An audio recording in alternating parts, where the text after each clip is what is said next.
Welcome to Corn Coast Conversations. I am your host, the illest in Nebraska, HAKIM.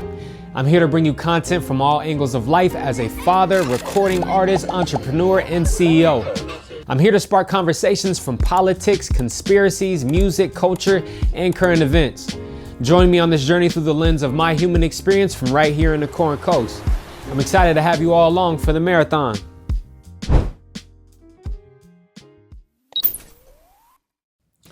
All right, we live, baby. Let's do it. Okay.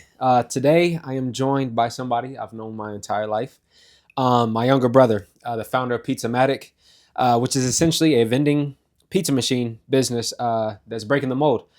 We're going to dive into his journey, the highs, the challenges, the late nights, and essentially the why behind the bold idea of Pizzomatic. All right. Yeah, let's get right into it.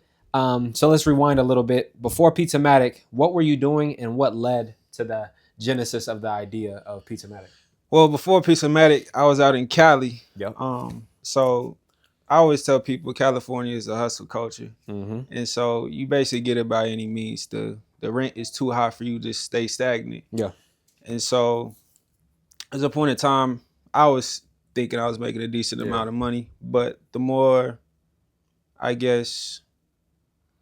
money I was making, the less time I had for myself. Mm-hmm. So it got to a certain time where I was just jotting down a lot of different business ideas. Okay. And one of them, I gave you a phone call like, hey, bro, I got a drink company that I want to end up doing. And that was, it was one of my top 3 ones, but the drink company was going to be cool. Same concept where it's, still very clean because on the market, there's a lot of dirty drinks. And so I was going to break through with something like that. And so... and when you say drinks, break down to them like what kind of drinks? So nothing, it wasn't going to be any alcoholic beverage or anything. It was going to be more so like a sports drink. So think Gatorade, but on the healthier end. And so, yeah. And so after that, I was going through the logistics because at this point, I was sending you pictures like, this is the design I got. Yep. Send it back to the overseas. And we talked about how much it costs for the bottles and caps and all of that and just the way of pressing it. So we was doing that for a couple months. He was excited for me. He said, okay, yeah, this gonna be smooth. And then so you always be on my butt because you be telling me, hey, can I cuss? Yeah. Okay, man. Yeah, you be on my ass. And so you got to telling me stick with one thing. Don't always like switch up because I usually be sporadic. Yeah. But then I was like, one night I was flying a lot at the time. And so I was in San Francisco and then I went to LAX. So in San Francisco, they had an AI machine that was like a coffee machine. And so it made your coffee from start to finish, waved at you and all. It's like, this hard. You said what year was this? This was 2000. This would have been like 2-3 years ago. So probably... Yeah, 21, 22. Yeah, I say 22 roughly. Yeah, probably 22. Yeah, and so, and when I went down to LAX, they had a cotton candy machine, and so I'm sitting back at the crib. I was like, you know what? I was addicted to pizza before I fixed my diet up, and so I was like, you know what? I wonder if they have a pizza vending machine. Yeah. So I was laughing to myself, searched up on Google. I thought, let me see if they got what I need. And so I ended up having it, and so. It was wraps. After that, I was like, I dropped the whole drink concept, and it was good still, but I dropped it and said, this is the next thing I gotta move forward to. Yeah. And so, how it kind of ends the story is they had something in Las Vegas Convention Center, and from LAX is probably like 3 hours, so it was nothing for me. Yeah. And so it was like 4 weeks later they had it. I told you about the trip, planned it, and then so. Took the flights out, and we ended up all meeting or taking a road trip out to Las Vegas Convention Center. And we know how that went. And so this is how the story ends with this chapter. Yeah. And so I'm going to the machine thinking, it's going to be 25,000, 30,000, which would be all right at the time. I'd pull out loans. I'll do something to make ends meet. And so the lady ended up telling me, he's like, hey, congratulations. Like, she recognized me. We was talking through on the phone. And she's like, congratulations. Like, I'm glad you came today. It's $5,000 off. I was like, oh, say less. It went from 25 to 20. Right. Oh, we good. Yeah. And then so I was like, okay, what's the price? She said it went from 100,000 to 95,000. I never walked out the door so quick in my life. And so after that, I looked at my brother and Don like, I'm gonna have to do this. Yeah. I'm gonna have to build it from the ground up. And so that's all I did for the last 2.5 years. Yeah. So to elaborate a little bit more, so when she offered that price, what was the business model that you was gonna get essentially out of going through her or through that business versus what you are doing now? Mainly in particular when it comes to like the branding. So if you would have accepted her offer, would you have accepted a business operating under their brand? Or it still would have been your thing. You rework it, you repackage it, everything as yours, versus you deciding to go a different route and pretty much vertically integrating it and figuring everything, the logistics and everything on your own and finding your own supplier. So what was the benefits essentially, I guess, between finding another supplier versus not necessarily stopping and assuming that all the prices were going to generally be the price that the lady offered you for that specific business model for the machine? Got you. So the main difference was what she was offering. Yeah. Not that it was I wouldn't say it was ultimately bad, but if I decided to continue to pay that price, you would think you would just pay that and nothing else. Like the boxes, plates, and all that would come forth. No. They upcharge about 10 to 20 cents on the plates, the boxes. Every time you make purchases, every time a purchase comes through, you have to pay for the app. So they have it where a system where it's a 360 deal. You can't lead them, so you got to continue to pay them. So they not just getting 100,000 from you that one time. They're going to accumulate maybe another 100,000 off that one machine if you have it over 3 to 5 years in the time span. So I was like, nah, it's no good. Like why would I continue to pay you after I spent $100,000 on a machine? Yeah. And so, and then versus my route, it was going to be a hell of a lot harder. Yeah. And so it's going to require me, like I said, years to build. Well, first I have to find a manufacturer. Yeah. Like you always said, there's nothing new under the sun. So if they have it right here, someone else has done it before. We just got to find out who can do it quality, who can, I guess, fit my business model. Yeah, exactly. And so I knew that was going to be hard, and I had no problems chasing that. Yeah. And so I would say that the difficulty to get it started will be much harder. The other thing, the benefits it's going to be a lot cheaper though once I see the finish line. Yeah. And so that's pretty much all I needed as far as motivation to continue, because the money's right there. You just got to go get it at that point. So okay. So why vending machine, and then also why pizza? You shared a little bit. You always enjoyed pizza, but was that your favorite food? And then two, which one came first, the chicken or the egg? Was it your love for pizza, or was it the autonomy of the business model of a vending machine, something that didn't require you necessarily to be physically present for in order to operate? So yeah, so I guess you can answer that either one first. Why pizza, or why the business model of a vending machine, the autonomy of a business machine? I guess ultimately it came up to, how can I help people? What's the best way I can help somebody? So with the pizza vending machine versus a lot of different business models, it fixes a lot of problems. And so it fixes the conveniency. Okay. Everybody knows after 2020, they wanted to close everything at 12 o'clock. And so there's no food available, not even Walmart. Yeah. And so that was a huge thing. It's like, okay. And it pretty much no matter what city, because in California, at like 2 or 3 a.m., I think about 2 a.m., a lot of these food places are all closed. And even at 2 a.m., what are you left with? Yeah. And so it fixed the convenience problem. The other thing, what is hard is when you invest. I started this all dolo, all of my money. Yep. So if I was to open up, say, a storefront, I know it's going to cost so much more money than if I was going to do the pizza vending machine. Right. So solve that problem. So starting fees was way less. And I say another thing. So the pizza comes up, and so there was the little story back then before we was on. I don't know if you know my brother, but we was not saying meat or anything is bad. Look. Yeah. And so before we used to eat a lot of steak, chicken, a lot of steak, chicken, everything except fork. No fork or no fork ever. Yeah. And so there was a time where coming out of high school, I was probably like 165 pounds. Yeah. And so I ended up gaining weight. And one of the things that I absolutely was addicted to was frozen pizza for some reason. It was like $5-6. I throw it in the oven. The Red Baron? No, it was California pizza kitchen. Yeah, barbecue chicken pizza. If Keavin Overstreet is watching this, you know what I'm talking about. I'd had it every night. And so I ended up ballooning. I went from 166 in a couple years to, that's a lot for me, like 210. And naturally, we were always lean, so it was a lot for me.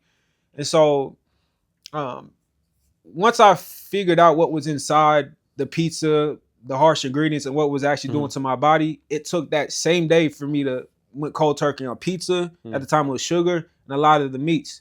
And so when I came up with the pizza vending machine, this is super cool to me because I was like, hold on, like I actually get to eat pizza again and feel great about myself. And so I can allow or enable a lot of other people to feel the same about eating, the pizza that I create. And so, I feel like there was about 3 things I named off that pretty much, I guess, helped me create this concept.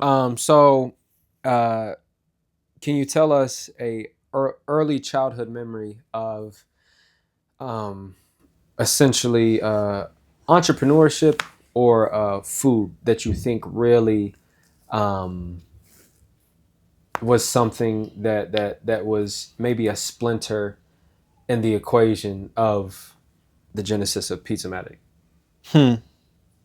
Something that wasn't a directly essentially like, I'm doing it because my father was an entrepreneur, or I'm doing this because I love to eat food, but something that you didn't necessarily see, and you might not see it yet, but maybe the further you get along, or maybe you do realize something that's like, you know what?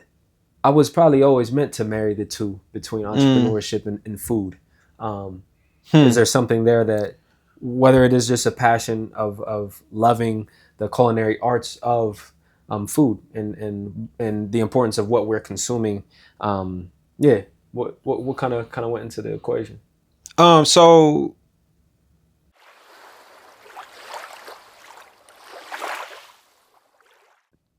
about 2 or 3 things. So I'll break down the business aspect and I guess the food aspect. So growing up, of course, seeing my pop, seeing you guys are hustlers. Always work hard. And so I remember growing up and seeing my mom. There was one time that kind of stuck out to me. I always would ask her, even though I didn't know the significance of money, or I didn't even know what a $quarter bill meant at that point. But I always asked my mom, like, how much does this cost? Like, how much does this cost? And then one time, I guess I'm airing out some family business, but my mom, she was driving, what was the car? It was a nice car.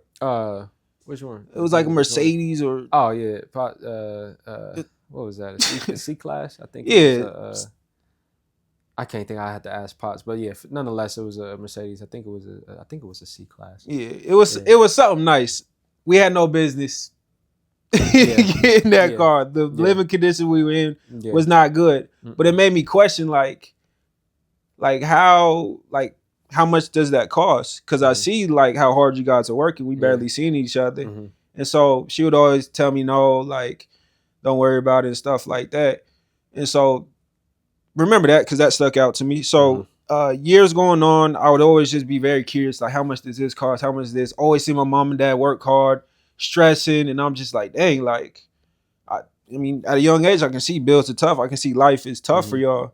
I was like, but it just gotta, I feel like y'all making it harder than it actually is. And so thankfully in my 4th and 5th grade class, I hope she's watching, her name is Miss Pickering. She loved Warren Buffett. I didn't know nothing about Warren Buffett. She had posters of him. She would always talk highly of him. You was low-key obsessed with him. Warren Buffett. But that was a good thing. It was a good thing. And so once she started speaking about him, she taught us kind of like stocks and stuff. So I never knew about stocks. So I'm like, hold on. I was like, kind of questioning Miss Pickering, like, you making money in your in your sleep?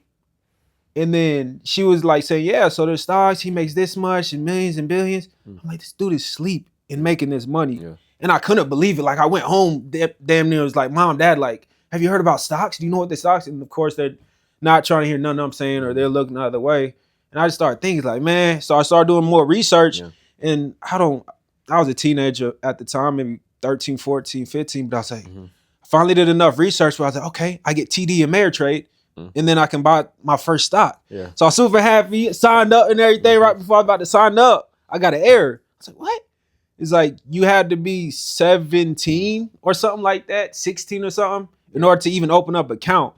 So I was feeling down, shitty. And so moving forward, there's little glimpses. So people always, if you knew me growing up, they always say I turn everything into money. So anything I get my hands on, I'll find a way to sell it. And so there was a moment in high school when I was running it up in middle school. Yeah. Remember those pizza guns that you created? Yes, so my brother showed me how to make mechanical pencil straps. Mechanical pencil straps. When you take off like the top of the pencil, you cut it off and you put a couple rubber bands around it. And then you put like a little, there's beads in the shoes. You put beads or you can find various things to put in there. The little smelly things in the shoes. So he showed me it was kind of like a silencer. You put one at the top, flick it back, and then popped it. Popped it. And so there was a point where I created one. And I see people start liking it, and I said, you know what? I'm gonna start selling these for $2 to $5, something like that. But I started stacking it up until I got in trouble and almost got suspended. And so fast forward. Out of high school, was selling hot chocolate and stuff like that with Kiavion, my best friend. And so there was much more other stuff where anything I could get my hand on, I would find a way to sell it, or I'd give it more value than it already has. Right. And so it wasn't until college. Now this is the food aspect. And so once I got to college, it was a point in time where I watched a movie. It was called Burnt. One of my favorite actors, I don't even know his name. But they made like this certain, like, it was like a cake. It was like a mirror glazed cake, a chocolate mirror glazed cake. And so I was just like, I was just blown away at how he created that from scratch. And so I remember I ended up ordering like chocolate from overseas, and I have no money at the time. I'm spending my last dollars in high school on chocolate and stuff overseas. And so found all the ingredients and try to emulate the cake I have. If you have my Instagram, go on my story, you'll find it has like gold stuff on it. Super cool. But I ended up making it. Took like 3 or 4 days. And pretty much after that, I started cooking every single day, like really getting into it. I took classes in high school, but I really started getting into it in college. And so after that, that's when, still not using proper ingredients, I'm using Red 40, Blue 30 and all that. Everything under the sun. Exactly. So that's where that came into place. And so business, so you kind of see the business aspect and you kind of see where food came from. And also you was cooking before, and my dad was good at cooking, even though he just let's see. It tastes good. It tastes good. So getting it done. So there's inspiration from that, and then grandma, of course. And so let me see. So I pretty much, when I came about Pizzomatic, that's pretty much how I got there. All right. Now let's talk about building the dream. So we talked about the earlier days, but what was the first step once you was like, all right, I'm doing it? What was the very first step? The first step was, well, once I seen the cost, I think the cost was the first thing, because I got to see how far I need to reach in order to get where I need to be at. And so after that, it came to, it was designing and seeing the mechanics of the machine. So designing part took a minute. I had a lot of different designers, but the main one was my ex, and she was very good at designing. And I would try to, I feel like sometimes she wasn't seeing her full potential when it came into designing stuff. So I'd always push her like, hey, like, and at the time we were still together, but I was kind of telling her, like kind of what I wanted. Yeah. But I'm not a designer myself, but I know exactly what I want to. I mean, he's the main person when it comes to another person that comes to designing my stuff. I know what I want, but I just can't put it on paper like that. And so I know I wanted the machine pink. I know what I want, the red colors, because red triggers hunger in a human. And so there was different things that I know I want the dog to be more playful. Like there was just a lot of stuff that I wanted, and she just got it down to a T. And that itself took, it was over a year. I'm not gonna lie. I still have my life I had to do, so it was kind of stuff on the side. And so, yeah, that was the first step. Okay. Though still early on into this dream that you're building, can you talk about an early first big win and then also your first big setback? Still early in the journey? Yeah, I mean, currently, you've been open. Pizzomatic has been open for what? A little less than, not a little over a month. Yeah, so but actual days open? Yeah, under 2 months, but yeah, we're fresh out the gate. Yeah. Okay. So do you want the process before it even got here? Or no, just when it comes to a big win. I mean, whatever you deem as a big win, like whether it's the pack touchdown or if your first sale. Yeah. So I'd say once it first came down, so it was yep. But I wasn't there at the time. I was still in Cali. And so they told me, I mean, there's so much problems, like, because I didn't know where to put it was a big box, a ton or something like that. And so I had nowhere, to put it. Can't put it on my pops. You don't have I just had no proper place to put it. Right. And so I was telling my brother, and sometimes I might feel he thinks I'm getting a little bit over. And so would I, because sometimes we ask you questions where it's like, I be trying to, little brother concept too. Little brother shit. And so I was like, hey bro, can I get the vending machine? Can I put it, have him drop it off in the front of your crib? And he was like, yeah, I mean, you should be straight. And so I wasn't sure when they was going to drop it off. They wanted me to hire somebody else to lift the thing off. And I was just a lot of stuff I didn't understand at the time. And so what ended up happening was, I say that first win was when it finally came down. My brother sent me a picture, and I just had a big smile on my face looking through the screen. Like, it's real. Like, it's here.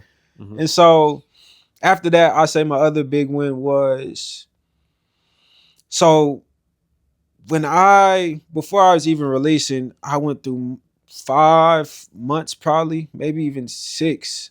Yeah, it was 6. It went all the way up until like June 3rd, like 4 days before the official release, where I finally dialed in like that near perfect pizza crust. And so that was a problem because I wanted to get it cooked in under or around 3 minutes. 5 minutes was too long, just because you have 5 people waiting in line, and the math, it adds on a lot. Time can add up. Quick. And so the first big win was when I finally, like I said, got that perfect crust, and I ended up FaceTiming him or sent videos like, bro, I finally got it. And I was like, look at this. I made pizza. I was like, hold on, you hear this? And then I took a picture. You heard the crunch sound of me biting into the crust. And so after that, there was no other, I had no other worries. I knew it was going to be successful. Just the crust is the hardest thing for this concept. Come with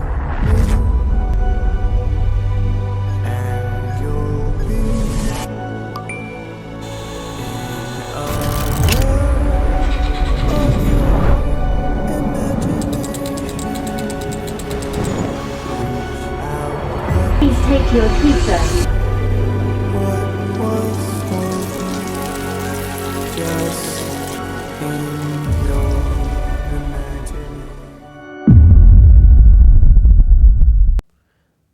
And then so when it came down to funding this business venture, a lot of people don't quite understand that when you don't come from trust funds and you don't come from a successful financial family, if you will, we there's no essentially crowdsourcing. We didn't start no GoFundMe's, and a lot of it just came from out of pocket. A lot of it came from help from family, but nonetheless, Yeah, it's a struggle when sometimes your credit is not on point, and you just don't have the capital to start. You got a big dream, without a big capital to back it, but you still manage to pull it off. Yeah, yeah. Um, I guess, yeah, the difficulties of figuring out. We're not even going to make it a question. What level of confidence does it do you have when it comes to just essentially saying, look, it's gonna happen. I don't have the plan from plan A, B, C. I don't have the rungs on the ladder situated, but I know I'm about to reach to the top of the rung of the ladder. So tell them just briefly, just shortly, what kind of confidence you gotta have to really make something happen. Despite all the obstacles you may face with getting there, but you're just gonna get there. Yeah, I can't lose. Yeah, that's the type of confidence I have. I literally cannot lose. Yeah. Before I start any business, I have my little evaluation, and so once it goes to past that point where this is gonna be successful, there's nothing nobody can do, nobody can say that can trick me out my spot. And the crazy thing is, and I can speak from experience, it don't even have to be nothing like groundbreaking. It don't got to be a groundbreaking discovery. The moment I see the slightest breadcrumb, that is gonna click, it's raps. It's raps. And one of the things that most people don't understand as well is, when it comes to being an entrepreneur, you inevitably develop this mindset because you have to. When you're not spoon fed your money, not shitting on 9-to-5s or anything like that, but just the life as an entrepreneur, we are solely responsible to go out and hunt for our food and go and make our money, essentially metaphorically, and bring it back home.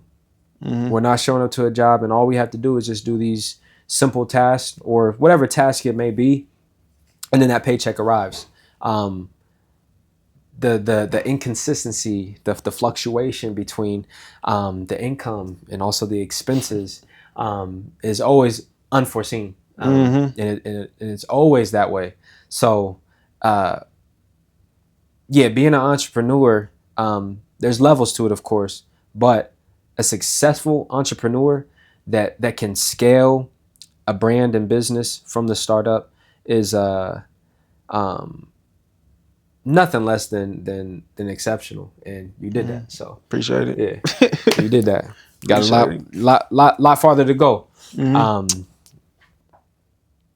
lot farther to go. Yeah, we just getting started. Yeah, just getting started, bro. Again, not even 2 months open, and you got the city upside down. I don't know about all that, but we doing something. We doing something, bro. Hey, okay. So, when it came down to the branding of Pizzomatic, we talked on that. What about the name? That was something you didn't necessarily talk. You talked about the design, but the name.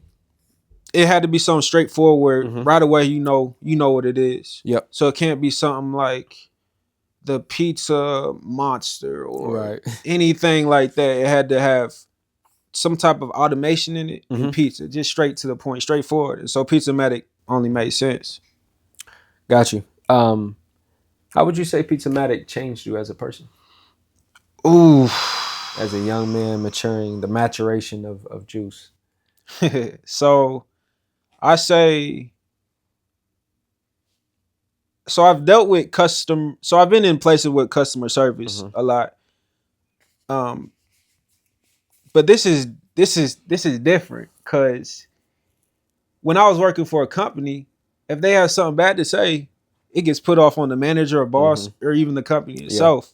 But everybody knows if something is not how they like it, or it's one person to blame, and that's Juice.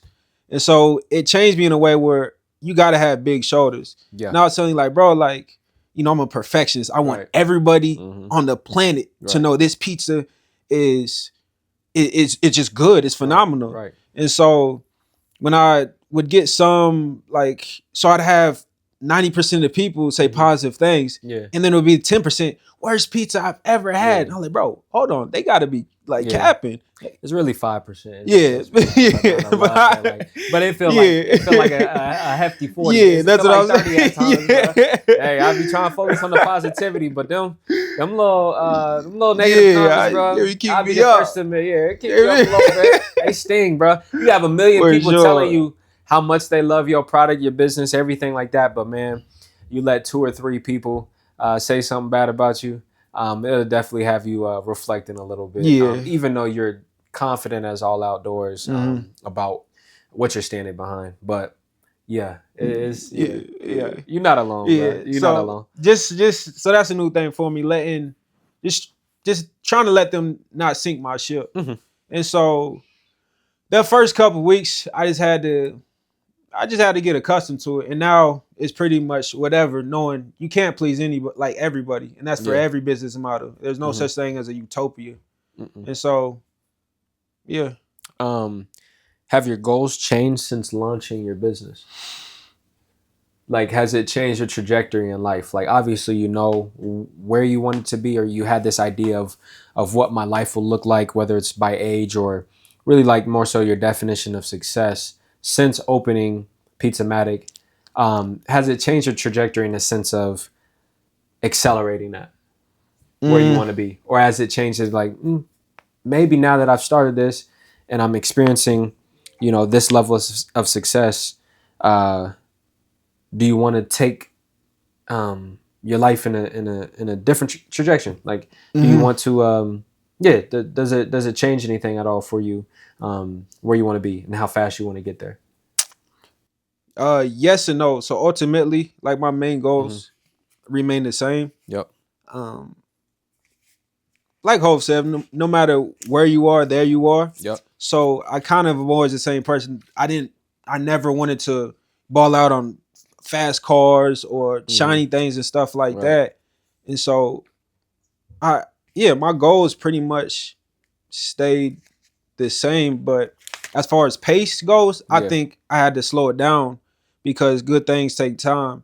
And so before I was like, bro, once I come down here, I'm gonna be down here for 6 months max. Go out to Cali, have this machine here, have this and that.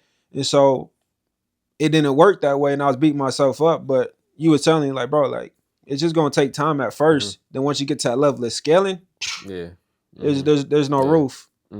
So what's one thing you wish you knew before you started? One thing I wish I knew before I started. One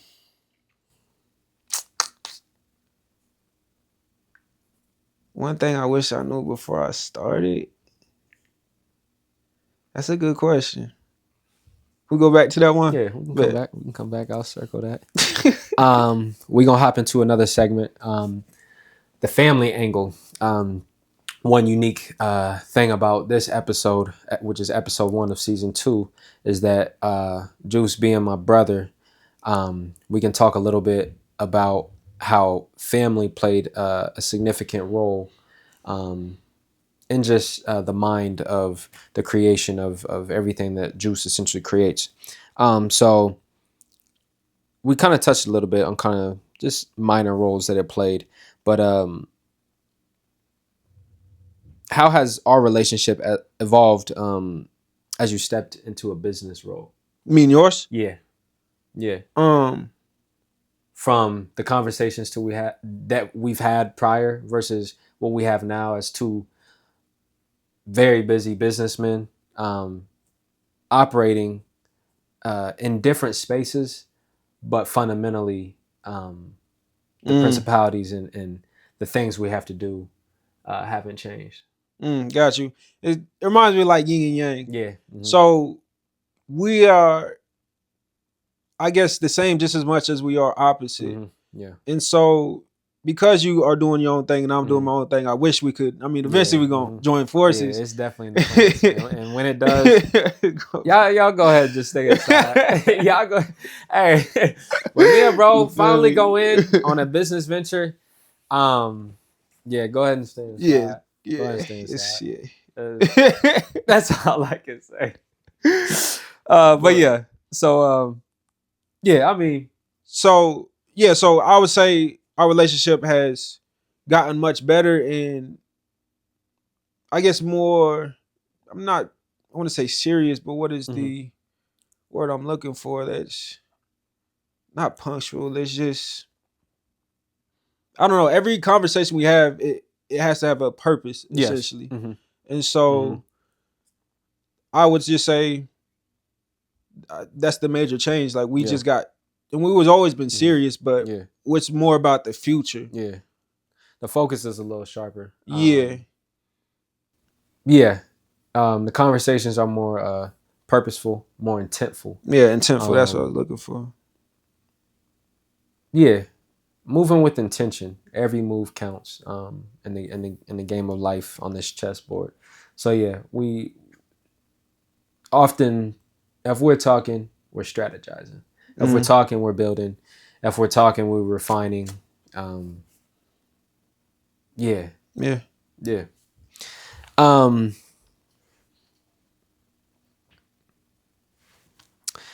Have you felt pressured, being the younger sibling, doing something bold? Do you feel like you had more of a chip on your shoulder, being not the youngest sibling, but the youngest brother out of the men in the family?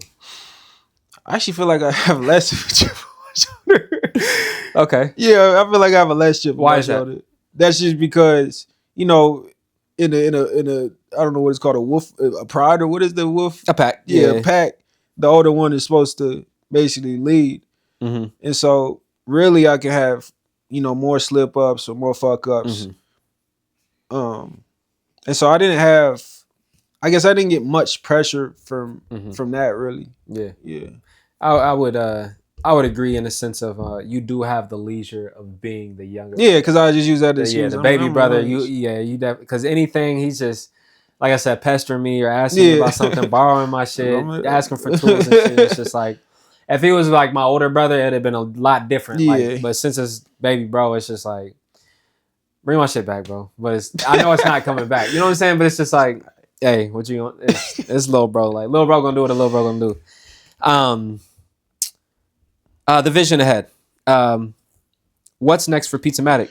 Are we franchising more machines, new ideas? What's next? Yeah, so the first thing we got to do is this first machine, we have to get it streamlined. We got to perfect it almost. And so if y'all follow me on social media, y'all know the equipment and stuff I'm using. I'm not supposed to be using it. It's bad. It's terrible. And that's an understatement still. Yeah. And so the first thing is get it streamlined, get the right equipment. And ultimately the last machine, it's the oven, the type of conveyor oven that I need is $30,000. And that was what all these pretty much major fast food chains use, pizza wise, Blaze. It doesn't even need to be fast food, but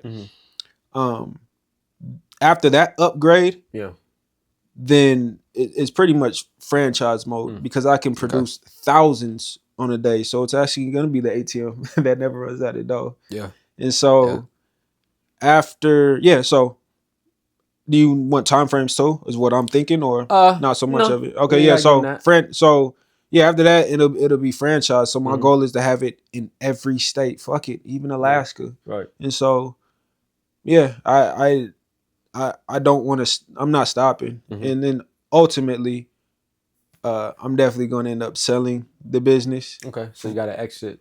An exit plan. Yeah, for sure. In place, for sure. Yeah, for sure. You mentioned Alaska, which presented a great question. If you could place a Pizzomatic machine anywhere in the world, where would it be? Man. You know what? I do it at the top of Mount Everest. So not only did you reach the top of Mount Everest, you also reached one of the most convenient places to get convenient ways to get a pizza. And so, I played at Mount Everest for sure. All right. I guess we will circle back on time, not necessarily franchising wise, but how do you see the business evolving within the next 5 years? What do you think Pizzomatic will be in the next 5 years? 2030. 2030.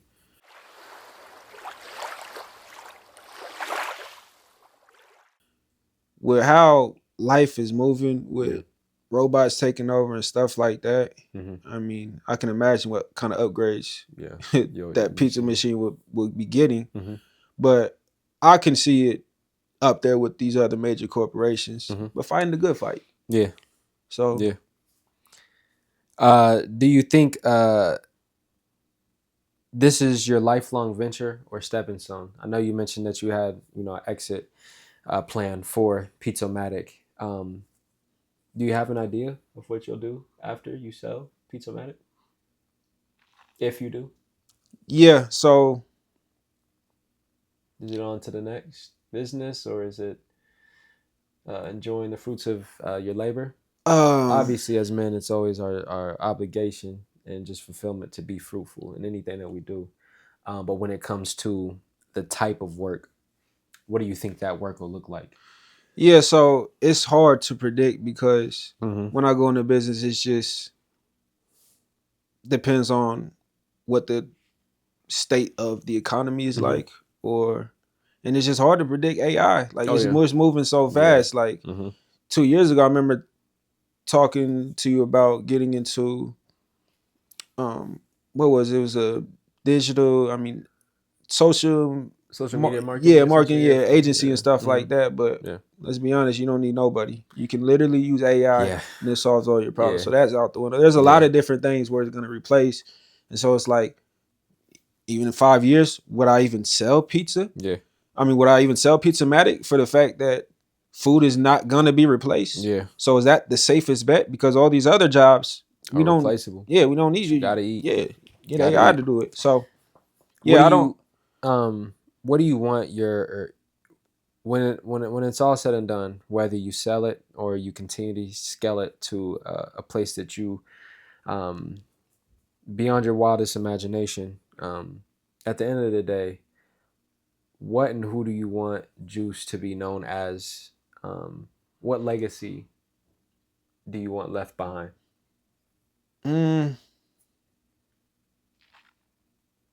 As far as my name goes, or as far as when it comes what I to create? Pizzomatic, yeah, a little bit of both, but more so you behind your creations. As Steve Jobs to Apple, essentially. That's right, Steve Jobs. Yeah, Steve Jobs to Apple. Everything I do is with good intentions, or good intent. Yeah. And so I guess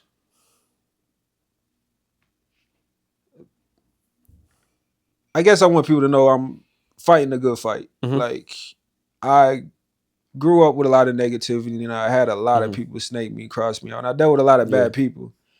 And so never once did I decide to operate on the level or energy as them. And so I just want people to know, like, anything that I stand on, promote, or create, it's me.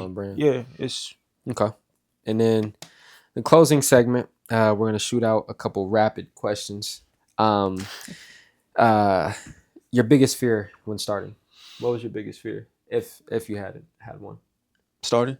Big fear was just getting started. Yeah, just getting started. Favorite kind of pizza?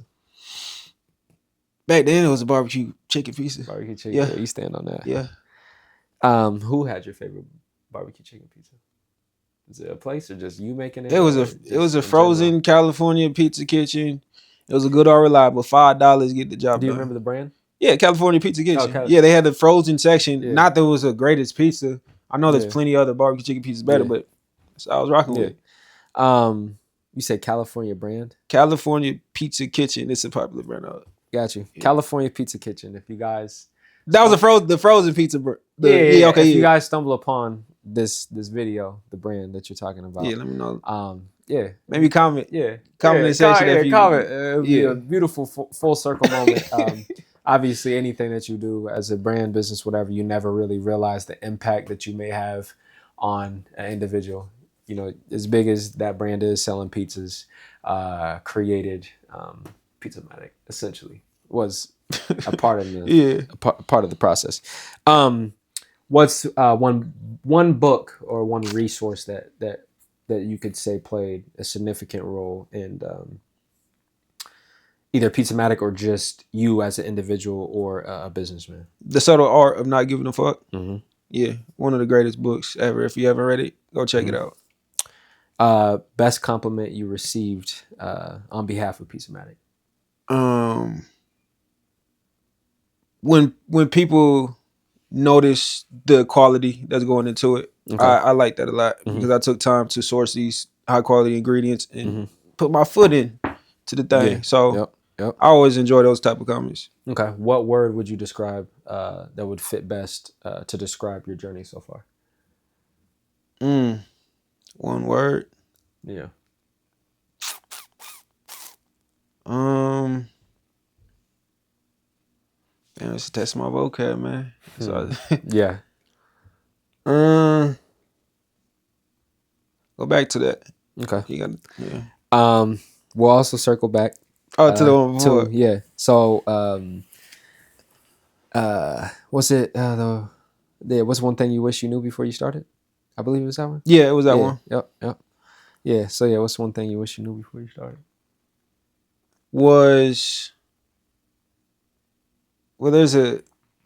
In the recipe there was a certain thing that I didn't know about. Okay. I don't know if I want to say it. So just more so down to the recipe or the chemistry between the ingredients. Yeah, it was more so the chemistry, because I was thinking like, fresh dough, put sauce on, put it in the machine, and you're good. But there's literally a chemistry. That's why it took me 6 months. Yes. And yeah, I wish I knew that before. Because if I did, I would have been trying to test out pizzas a year prior. So, and that's one thing that just really makes you stand out. Whatever industry, whatever essentially is you're doing, you don't even have to be making money doing it. But your level of detail explains a lot about the creator behind the product, service, or experience.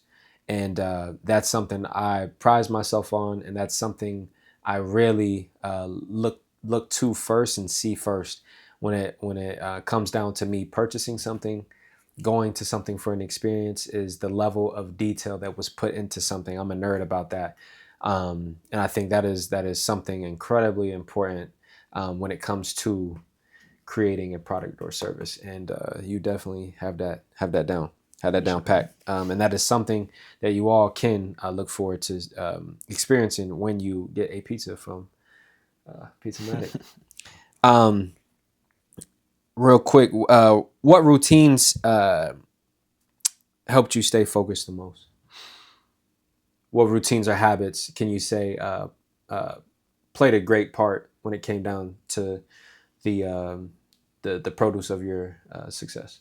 I would say my eating. It had to be number one, I'd say. So you're disciplinary with eating. Yeah, I'm super disciplined what I put into my body. Yeah. And the other thing is waking up in the morning. The majority of my ideas came about Pizzomatic. Everything else it was in between the hours of 5:30 a.m. to like 9 a.m. whenever I get done with the gym, and I'll just come out with the most ideas. I think there's actually a study where you're in like theta state or something like that, where your brain fires off. Yeah, your brain waves are at the highest. Yep. So, you have a word to describe your journey? Well, I can shout out Larson, grit. When it came, solid. Solid word to describe, the process, or yeah, and I could say that would be a good a description for your journey. Yeah. You a fighter, bro. Every step of the way.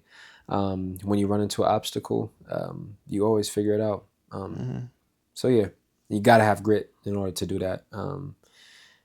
Most quit along the journey. I was explaining to kids at this youth business grant essentially that a lot of your success is not going to be specifically from you. A lot of the success that you experience is actually just going to occur because your competition essentially took themselves out. Yeah, and it creates it opens it just opens the space for you, because people leave it and people quit it. So the farther you go, you'll experience essentially less competition, but the potency in the competition is a lot stronger, but there's less of them. So yeah, as long as you keep at it and keep going, the competition gonna drop like flies, and the people that are meant to be there will continually be there. And that level of competition amongst those peers that do make it that far will sharpen you in ways that you could never sharpen yourself in the gym or anything like that. When you seeing people function at an incredibly high level and sometimes beyond some of the capabilities that you thought was possible for yourself, being a competitive person in nature and spirit, we naturally gonna be like, all right, I got to turn it up. I thought I was going hard, but I'm clearly not going as hard as I need to be going. And those people will set that bar and set that example. Juice, what would you tell somebody listening right now that's sitting on a big idea and is scared to act on it? Do that shit. I will. Yeah. Do it. You just got to do it. You just got to, put your put your foot forward, because I guess the question is, I guess the regret that you would feel down the road, would you compare it to not? Yeah, I guess you just have to. The regret of the ghost of never knowing where your life could have ended up is something I will never want to taste on my tongue. Yeah, it's gonna haunt you, and it's never. Yeah, the what do they say? The graveyard is filled with dreams. Yeah. The graveyard is filled with dreams. I'm not going back to Gaia with a dream that I didn't act on. And if it was something within my decision to whether to act on it or not out of being scared, but out of me knowing, you know what, that is a phenomenal idea, but that might not be best for me. I'm okay with that. But not doing something because I'm just scared and, I just, it's not happening. How do you define success right now? How do you define it? When you think of success, is it financial stability? Is it family? Is it a legacy brand? What ultimately? Yeah. And it's just for me. Yes. Okay. Yep. What is your definition of success, and what does it look like? Yeah. So, me and our success is different, but for my success, I would say, well, anything I do means nothing if I don't pass it on. And so I have sacrifice tatted on my left side of behind my ear, just because everything I do is going for somebody else, whether that's my wife, my kids, or my family. And so success for me looks like, and this is why a lot of people might deem me how sometimes when I move, I'm very selfish with my time. And so, I got to, in order to get to the place where I want to go. 100%. And so, yes, I think success for me it's not so much money. It's more of the freedom in doing what you want, when you want. And yeah, so family, kids, financial freedom, my dad not having to work, my brothers and sisters, like them not having to do anything that they don't want to do. Right. And yeah, my success is making all of them pretty much content with their life. Me, I could go through hell. I don't really mind. But them, I think if they're all taken care of, and my kids, and I pass my legacy on, I can die happily. Yeah. Juice, thank you for coming on today. Thank you for sharing your story to people that may be eager to get started if they're holding on to a big idea, or for those that really just want a better understanding of the man behind Pizzomatic. Tell them how they can find you. You can reach me through IG, Facebook, TikTok, at pizzomatic.us. You can search it up on Google, and it'll lead you to links to all of them. And we'll leave those links down at the comment section below as well. I guess before we leave, I got to give you your flowers, bro. As an older brother, watching you work, watching the young brother, as you always are, figure things out, and not stopping at at a no, not stopping when the door closes. It's inspiring, bro. It's inspiring to me, for somebody that's been operating within my realm over here for quite some time, and I don't really have too many people that inspire me. Inspiration is the greatest act a human can do, and you inspire me, and I can humbly say that. And I look forward to seeing where you take Pizzomatic. I know great things are in your future, and I know you are going to do phenomenal things, and you will go down as a legend in the Core Coast. Appreciate it, big dog. It's been good. I hope you guys enjoyed episode 1, season 2. Had to start with a bang with the man himself. Like, comment, subscribe. Y'all know the drill, and we'll see y'all on episode 2. I am your host, the illest in Nebraska, HAKIM. And I'll see you guys soon. Peace. Yeah. Sir.